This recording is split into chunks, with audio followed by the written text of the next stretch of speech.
Hello everyone, how's it going? Dr. Incompetent here, and let's play some MTG Arena, shall we? Continuing our complete beginner's guide. So last time we were really trying to use a deck list I found online to make a nice aggressive red deck. And one of the things that I want to do is right now just talk about building our collection and what's available in MTG Arena for free-to-play players, especially new players. So offline, I just kind of cranked out some quests by playing some of the starter decks that I had in Spark Rank. And by doing that, and just like we talked about before, lining up what I can do for my quest, like what kinds of cards do I need to play. Even if I lose, I'm making progress towards these quests. And I was able to earn some jump tokens. I'm not sure if this was because I kind of got up to the next Spark rank or, what this is about. But at any time during MTG Arena, they're going to have like events and things. And usually they'll give you some free access or a way to get into it. And in this case, we can jump into Middle Earth. And we can use a jump token to get in here. And instead of paying the 1,000 gold or 200 gems. Now, if you don't have it, using your, gems and gold, which I'm only obviously earning this free to play, can be a great way to start getting cards. Look at this event. This event gives you some, decks. They're half decks, but they gives you a bunch of cards to just keep for our collection. So I'm going to use a jump-in token. Don't care if I win or lose. And we can use the Blighted deck and get, a Shelob featured card. We can use this Insight deck, it's mono blue, or we can have this Sauron deck. Now, I like, dual color decks. They're easier to usually do quests with because they give you a wider variety, and we can make some pretty simple monocolor decks. So I'll try this Shelob black-green deck, and I'm going to use this. Now, oh, that's right. So we get to combine this. Okay. Twice you choose one packet from among 3. Each pack is 20 cards, including lands. So, do we want blue or do we want black? Let's get blue just to have like a larger variety. Oh, no, I'm sorry. I'll take this one. Okay, you pick one and then you confirm it. And then we say, okay, great. Oh, I see. And then we add something to it. Do we want to be greedy with the Sackville Baggins? Remember her? They try to take all the stuff from Bilbo's when he leaves, basically claiming everything in Bag End. We could take the Shire and get Peregrine, or we can go for some Ents. And I want some Hobbits, so I'll go here. Now, you do get a rare if you go with her. This is an uncommon, and this is an uncommon, but I'll just go for that. So now we have our kind of like Blighted Shire deck, and we're going to just play and see what happens. The colors we get here too, you can choose based on your quest to just kind of like make progress on those if you have any. I'm all about just at this point like earning cards that I might want to use. Although a lot of these cards, I don't know if you can actually play them in standard, but some of them you can. Anyway, so this is our starting hand. We've got 2 forests, and we have plenty of cards we can play with green. So I'll keep this, even though we didn't get any black cards. By the way, I love this playmat. You've got, like, delicious food and stuff. It's awesome. Okay, we'll play a forest, obviously. We can play this 1/1 Death Touch. And whenever it attacks, target legendary creature that we control gets Death Touch, which would be like a ring bearer or something like that.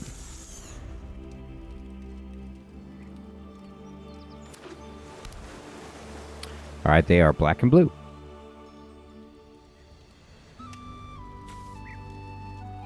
All of our stuff is like Death Touch. Interesting. This guy has Forest Cycling 1. So Forest Cycling 1 means we can pay 1 and discard this, and then search our library for a forest card and put it in our hand and shuffle. So we might want to do that. But right now I'm just going to play land, and we can play what we'll do is just go ahead and attack with our spider. They will not block unless they want their creature to die.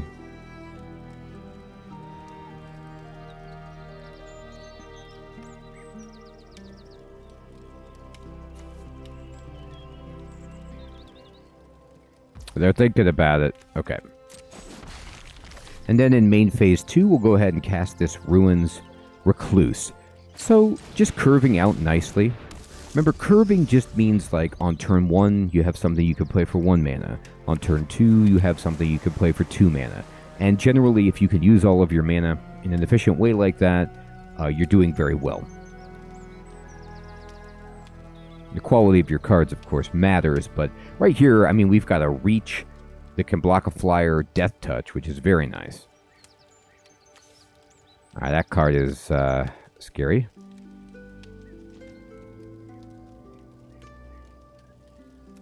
So again, you know, we will talk about making decks, but a lot of what we have to do... Okay, they want to attack with this, sacrifice another card. Okay, we'll just block right here. They might have something that does, like a combat trick, but I don't know what that would be.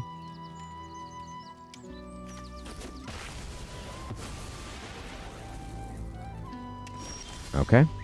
So we will play another forest, and we can play Peregrine. If one or more tokens would be created under your control, those tokens plus additional food token are created instead. Nice. All right. Oh, they're blue. They might have some kind of counter spell. That'd be interesting. Okay, they had a response. They could definitely have played right there.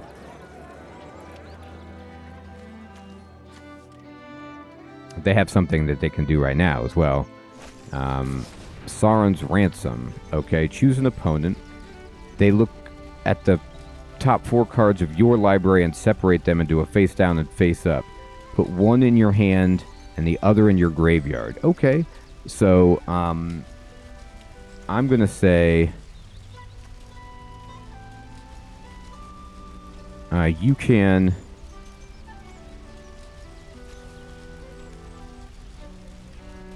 look, you can have,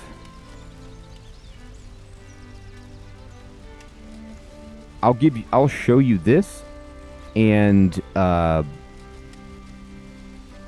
this. Oh wait, I see. These are the face-up ones. Whoops, wrong way to do it then. I'm going to face down that, and I will face down that. I'd rather they, you know, I don't know what they're going to pick. Okay, good. They took the kill card, which is annoying, but they took an expensive card that I kind of wanted them to have. They don't have 2 black either, which is nice.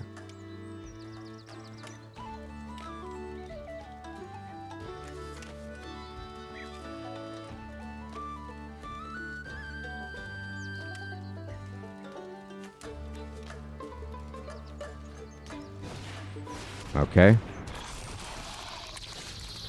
Yeah, unfortunately, I'm just not getting any mana, so I'm going to have to play this guy as Forest Cycling 1.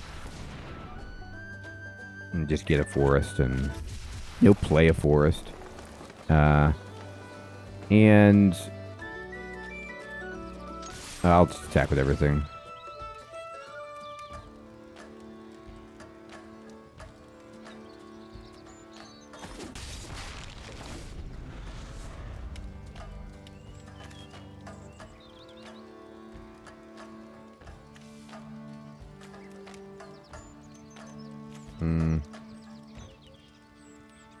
We need a black mana.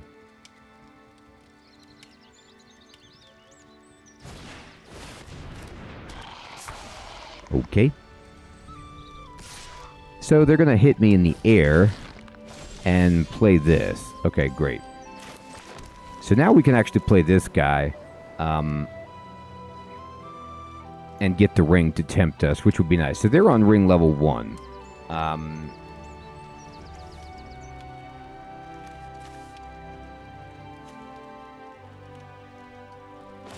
Okay, we'll do this.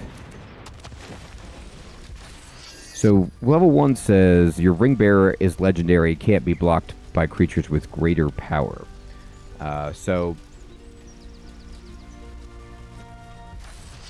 And we'll just attack with everything.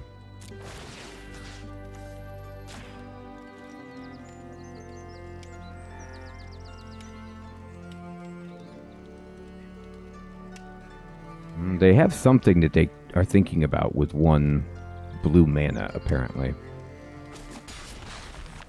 Okay.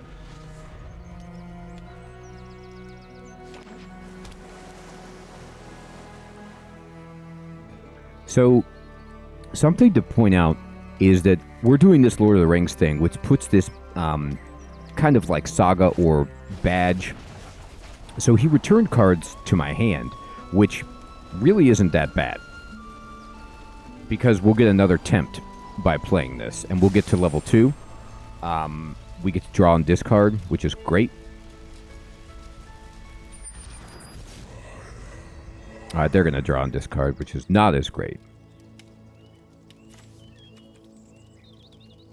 But luckily, they spent their whole turn returning, which is not that bad. We need to get some black mana still. Our hand is, like, incredibly expensive, unfortunately. Even at 6 mana, we don't have an efficient play.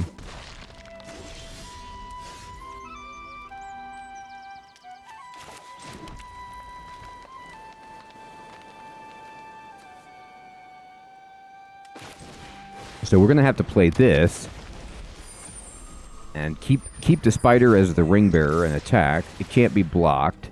And we get to draw and discard. So we definitely want to discard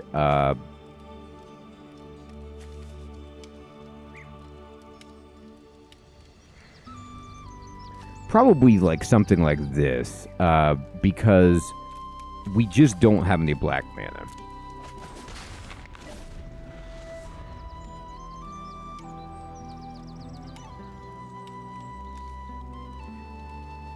This is amazing if we can get it off.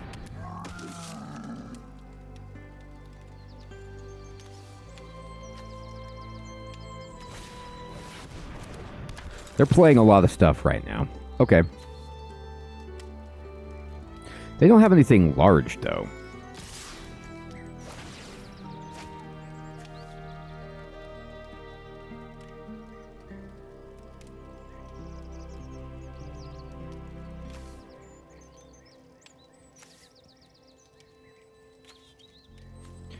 Peregrine would be great, but we don't have anything that creates tokens.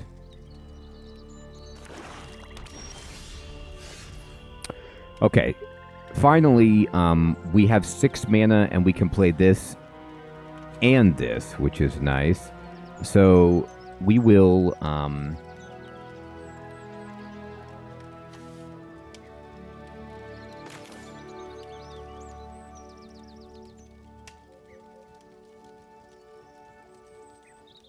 I'm going to go ahead and use this, and I'm going to target this creature, and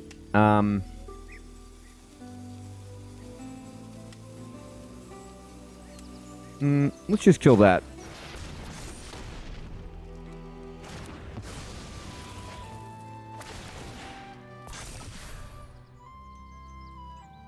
Okay.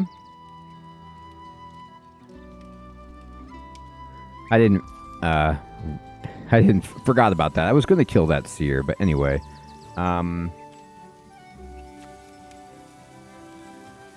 Alright. Next, we're going to attack.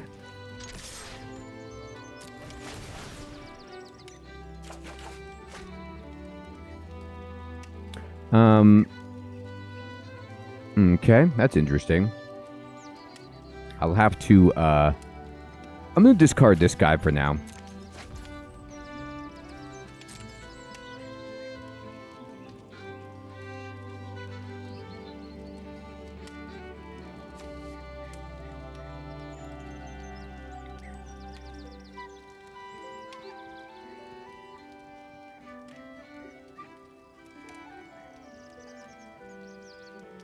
They can block my ring bearer. They're going to block the large one. Okay.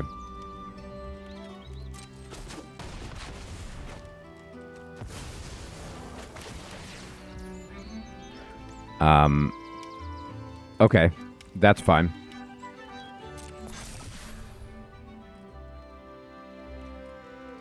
Okay. So we're going to have to use this as a combat trick to try to kill that Necrosquito, which means I got to play Peregrine Took to save the mana. So I have enough mana to do this. So I'll play this. Not thrilled about it, but okay.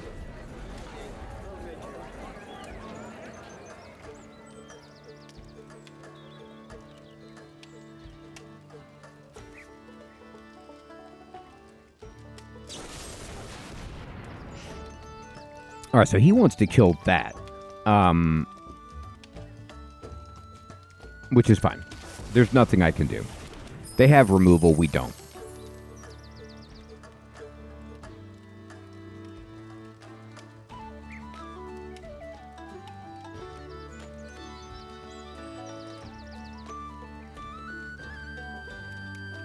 Okay. Yeah, when you're playing a dual color deck and you only draw one color, it's just bad dreams.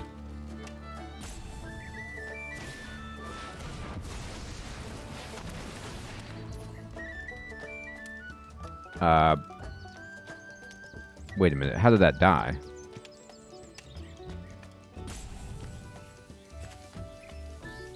Oh, okay. Well, that's going to mean that we don't get to block very well.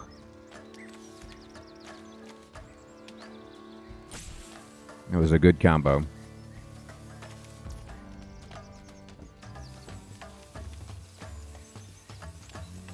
Whenever you attack with one or more creatures, sacrifice it. Okay. So actually they... Wait, I don't even understand what's going on. They aren't attacking?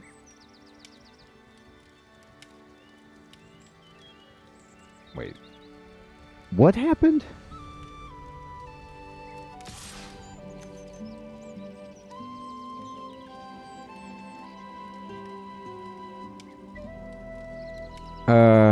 Yeah, I don't get it.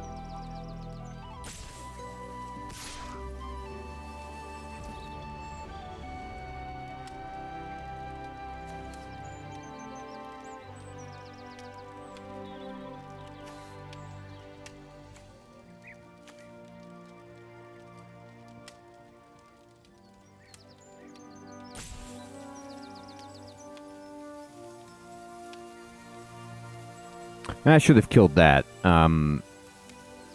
But this is the only thing attacking? Is that? I can't block it.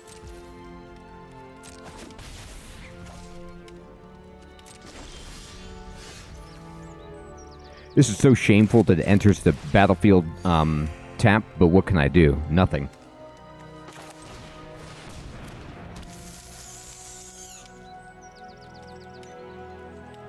This Mordor Trebuchet absolutely annihilates my Ring Bearer, but it does have Death Touch.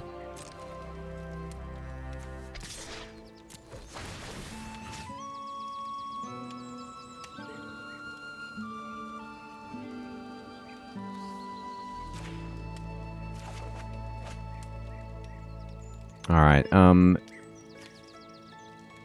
Okay, this is good. So, I mean, we have to just get rid of this. Because we can cast it next turn, but they have too many creatures to choose from. It's no longer useful. Like, if I could get them down to less creatures, maybe.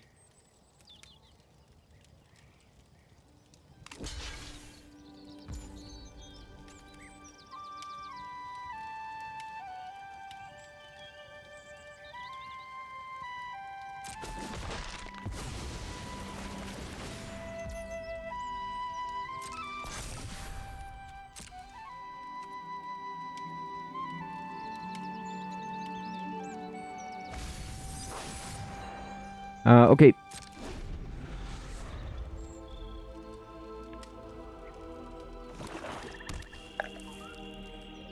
Yeah, I killed the wrong thing. I just tried to get some combat damage in, and it was a mistake. It was like the only fight spell that I had, and I've never played against a Necrosquito, but should have read it. And that's the punishment. You know, they're just going to destroy. They're going to use their Terrorize on our creature. Which nothing we can do about this. Just drew black mana too late in the game as well.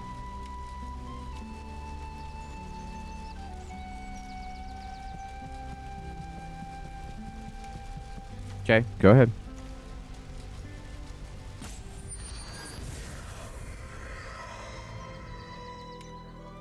When this dies, put up to one other target creature from a graveyard on the bottom of its owner's library. What a weird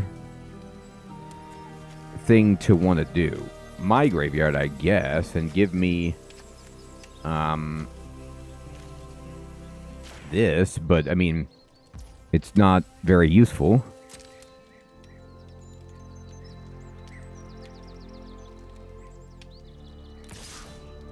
Okay.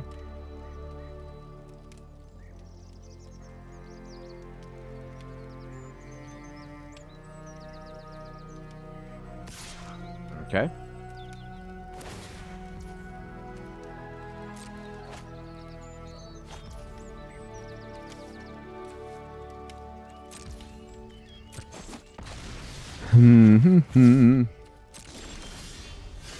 Lovely. Lovely to draw this now. That's fantastic.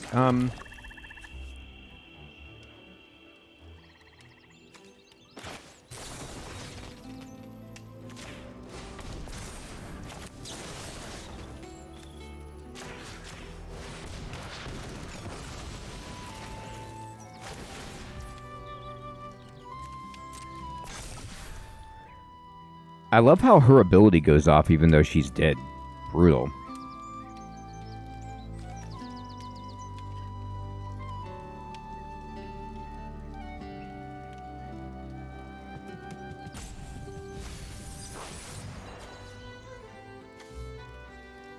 We did get an extra food.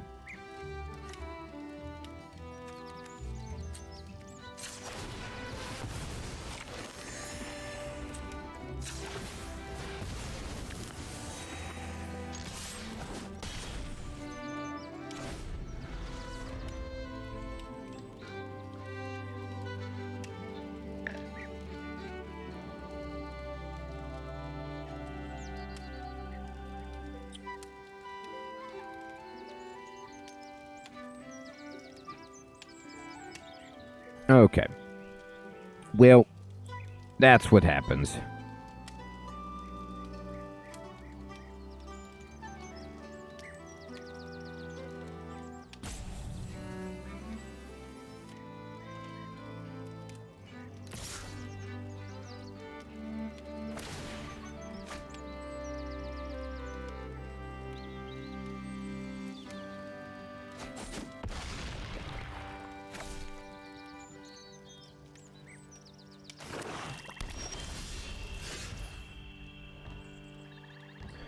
All right, so Pippin's Bravery says,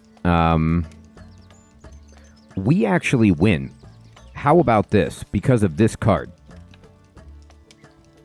We're at 2, they're at 4. They have nothing. There's nothing in their hand. So all we have to do is, we can't sacrifice the food, but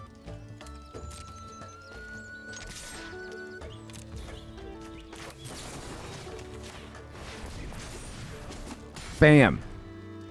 I mean, how did we win that game? Unbelievable. Unbelievable. But we did. We pulled it out. All right. So we get some money and some experience. We'll claim that. And then we got, like, you know, something. And you could keep playing until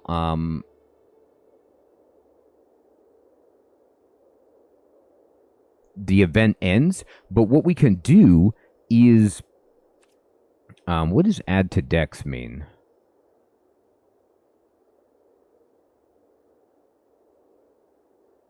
Right. Decks successfully added to our inventory. But anyway, what we can do is just, we can resign, and then, we get the card, right? which is, okay, Entish Restoration. And we can resign and use another jump token to jump in. Okay. And then we'll use another one because we could pick another set of cards, right? And so I would love to play, you know, look at this. Gandalf, okay, great. And then humans or tokens? Token seems good. We have a red-white deck already, so let's go ahead and confirm this. And let's go. So again, I don't care if I win. I'm just trying to get some new cards using these jump tokens to build up our account.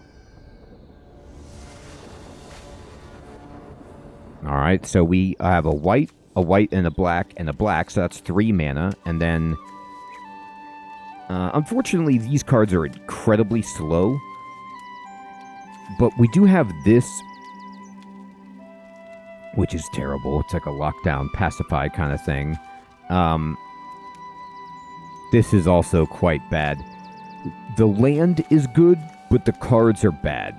I'll keep it just and pray that we draw the right thing eventually. But it's like, okay.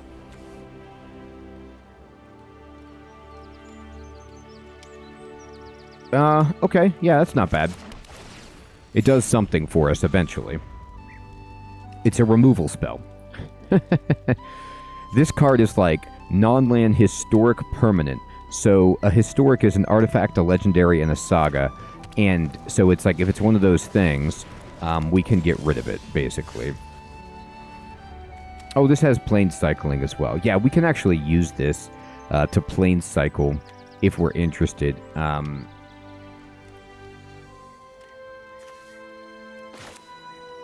Which I actually might do. I'll just get some more land. Cycling is so nice because it just helps you fix your mana, but also just like gets rid of an expensive card. So now, like, we are less likely to draw a land because it's out of our deck, and we have the opportunity to actually use this stuff and get up to something like this more easily. We can't hurt this armored thing right now. Okay. Spirit Soldier. Okay. So it's getting... It tapped itself, though, which is interesting. Okay, we'll play the planes that they can see. And then this says, when soldier enters the battlefield, blah, blah, blah. And this says, it gets counters, add 1 mana of any color. Now this, they would still get to use it.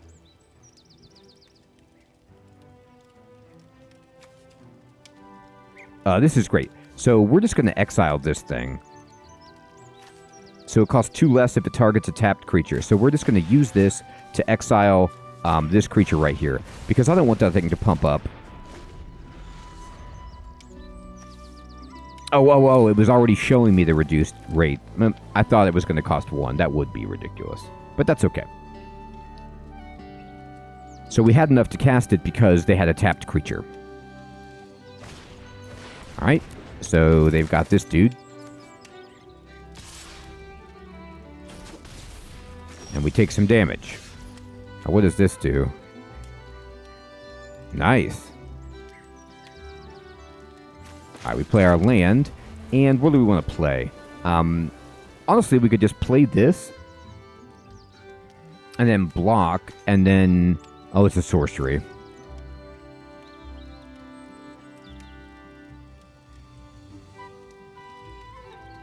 This is quite good. It's just 2/2/2s. We make a 2/2 Vigilance and a 2/2 token. Not bad. We'll take it.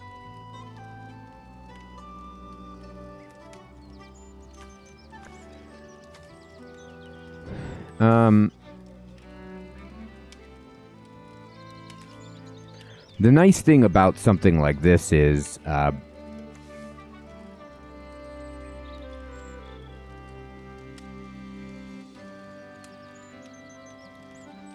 what we can do... Alright, so they've got a flyer and a 2/1. What we can do if we want is use Slip on the Ring on our Knight of the New Coalition, and it will trigger... So this card basically says, exile target creature you own, then return it to the battlefield under your control. The ring tempts you. So what this means is, like, you bounce something out. So if somebody tries to kill it, you can use this to, like, save it, and it comes back. But what's nice is you can also use it just to trigger its Enter the Battlefield effect again. And the Knight of the New Coalition says when it enters the battlefield, you create a 2/2 token. So we would just get another token for free and a ring tempt, which would put us on progress on the ring, which is very, very good.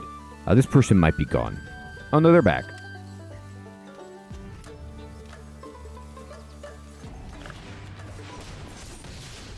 Aw, they killed my guy. They knew what we were going to do.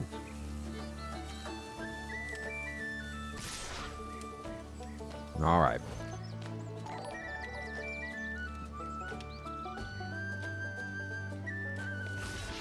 I'll block. No problem.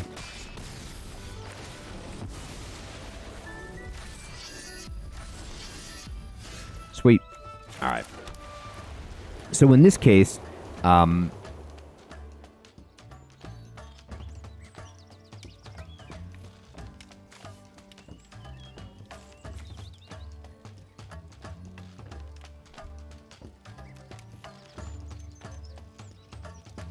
I think I'm just going to get rid of this. Or try to.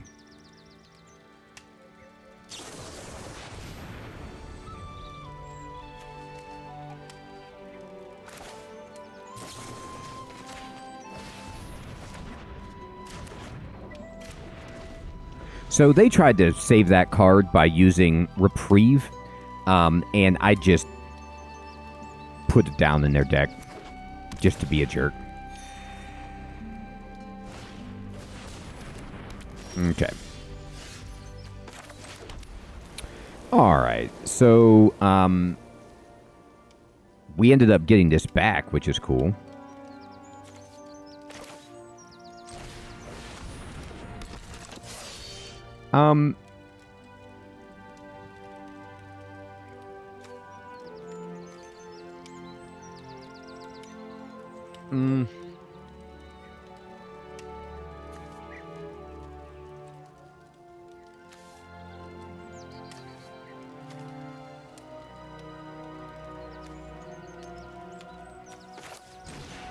Yeah, I'll just lock that down.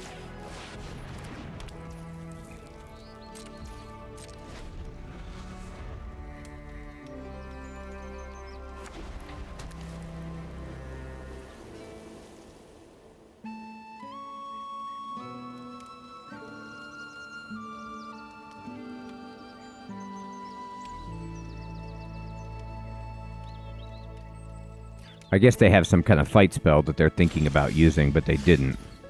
Okay, so this says, oh, nice. Okay, great. So now we're getting some amass cards, which I like to see. Or we're trying to.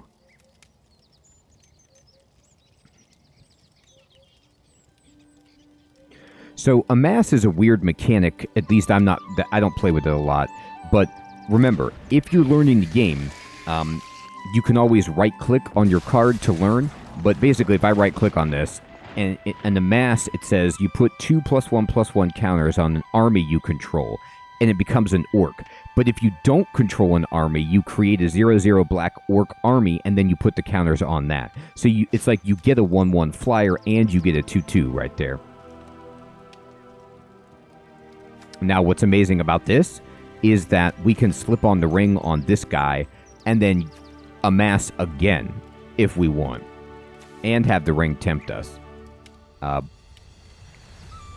So I'm gonna save this as a surprise, but I'm probably gonna do that. He's looking at my stuff. He wants to do something. He's got a thing.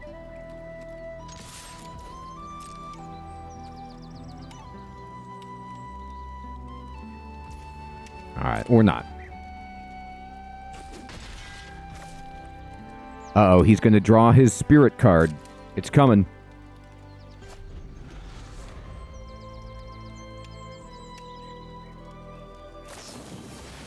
Here comes.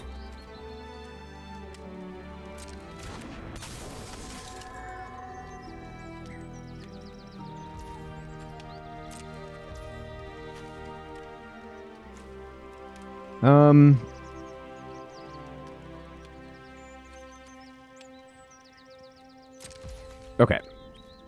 So here's what I'm going to do. I'm going to lash to the Balrog, and I'm going to sacrifice, well,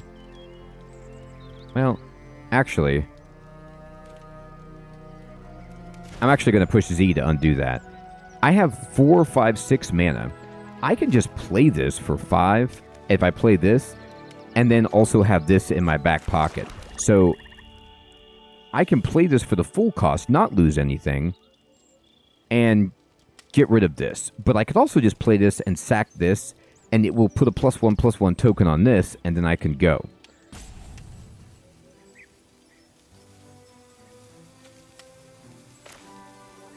I'm going to do it like this, and I'm going to pay the 4.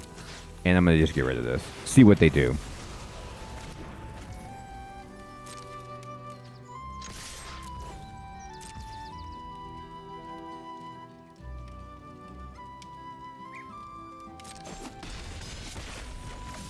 Okay.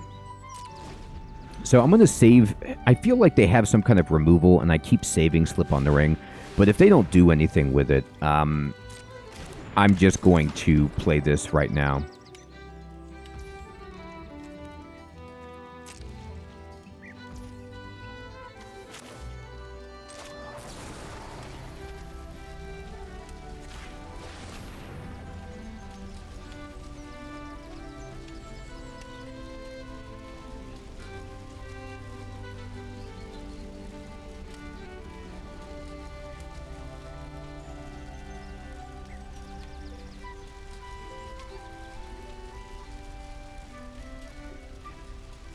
All I have is a 1/1 mana dork out there, which is not very intimidating. It can pump something up once they get 7 mana, which they aren't at.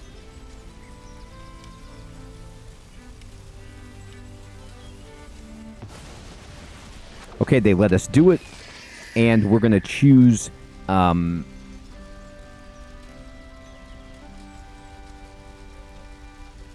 Oh, I guess this to be our ring bearer for now. They can't block it. And so we get to amass. This will just add +2/+2 to our orcs.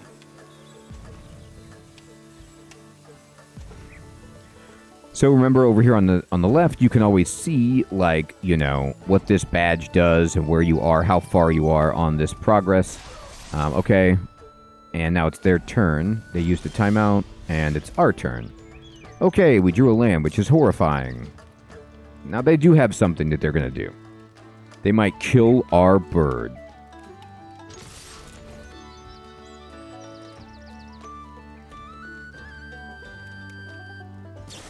Oh, combat track. Okay, so they've given this thing it's so bad. It's a 3/2, yeah, but it can't block a flyer. It can't... If you block you die to my Easterling Vanguard and in the masses. Oh. Yeah, I don't think they knew what was going to happen. I'm going to keep the swamp in my hand. You might ask why I'm doing that. I always do this if I have enough mana and it's not a big deal. Sometimes it backfires, but usually I like to do it just to pretend am bluffing that I have something that I can do. I like to make people think like, oh, they've got something. Like, what do they have? And it kind of like might complicate their thought process. Maybe.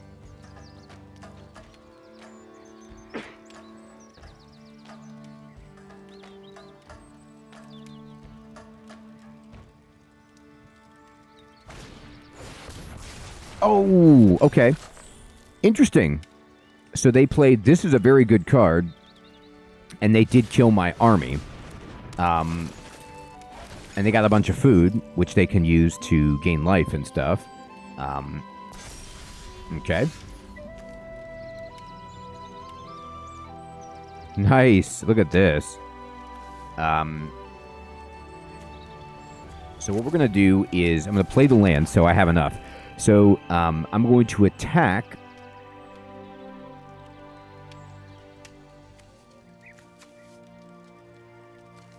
with everything.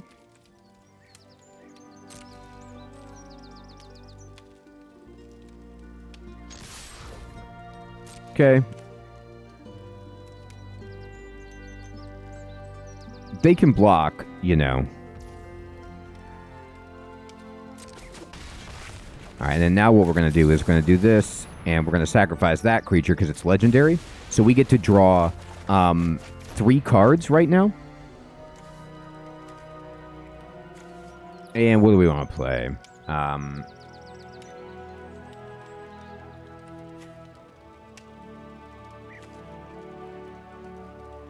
Probably the biggest thing that we can, just to scare them. This will leave us with 1 mana untapped, which we can use for this, in case we need to pump it up. They drew a land, which does give them a life. They're probably going to use all their food at this point and just gain a bunch of life, which is fine.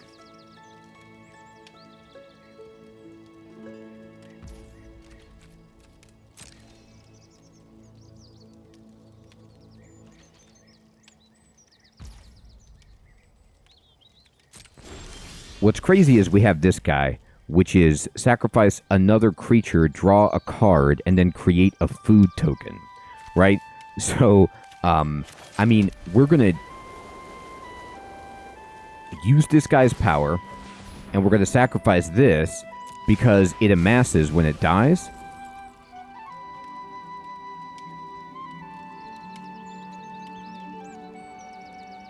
They might make food as a response or something like that. Okay. Gosh. Ooh, my food is disgusting. I'll play this card.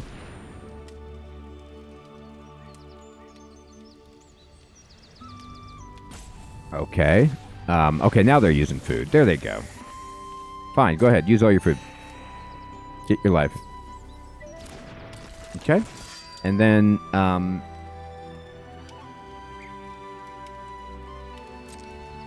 going to just wait.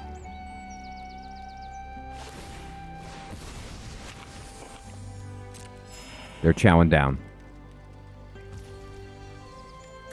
So, I'm not going to use Westfold Rider. They don't have an artifact or enchantment that I care about killing. Like, I'm not going to kill your food. If you want to eat a bunch of food, you eat a bunch of food. Alright, they drew a land, mercifully. Now, they can use the Pathfinder to, like, pump somebody up. That's absolutely true.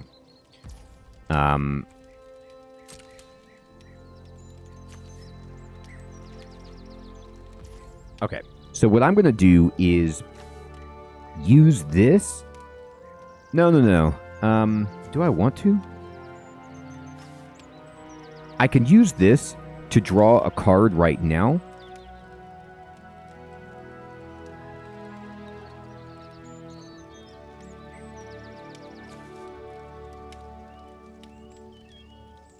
Like, use this and then sacrifice and create food. Nah, I'm going to save it. It's not like, ooh, destroy target creature that blocked or was blocked by a legendary. Nice. Okay. So what we're going to do is play this, just to get it down there. And then we don't have a legendary right now. Not even remotely close, unfortunately. But I can use this and just sacrifice this dude. And create food. So we're like eating and drawing cards and stuff. There we go. I love this. So we play this. And then now we get a 1/1 token, which we can eat with this guy if we want. All right. And then we don't have any legendaries. I need to get a ring to tempt me so I can make a legendary. Whenever the ring tempts, the ring bearer is legendary, which is amazing.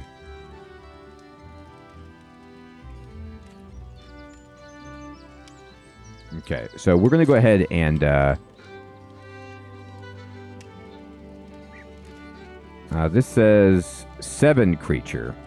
This is 7 mana to use this. They have 1, 2, 3, 4, 5, 6, 7, 8. They could do this and give +3/+3 and trample, right? So that would mean Rosie would become a 4/4. But the Westfold Rider, if I used this, would become also a 4/4. So they would trade. That's not very good. Oh, they left. Okay. Or that happens. Yeah, we were going to win eventually because we would just get to keep drawing cards with our spider, and we had food. So, we just needed to wait a little bit of time. Once I had a legendary, it would have been all over. Okay, so we get experience, and we also got this card, and we claim it, and we just add these cards to our deck. Fantastic. So what we did was we just did a couple of jumps, just exploring the cards, and then now when I go, to my decks, you will see that in here I have these 2 decks, and a lot of these cards might not be valid for standard play. Like if I go to home and I say, play mode, and I want to use, let's say I want to play in Spark, can I change my deck, and can I use, right, see, these are invalid because they contain all these cards that we can't use in the format. But there are some cards in there, I bet, that we can use. Anyway, it's fun, and it's a good way to learn cards, and this is what we're doing. We're just going to be grinding up. Look, and I also made progress on this quest and these. So we're earning more packs, we're getting more coins, we're getting rewards, and we're building up our account. Because as you saw, we're going to be playing people who are going to demolish us with much stronger decks. Because we're not spending any money.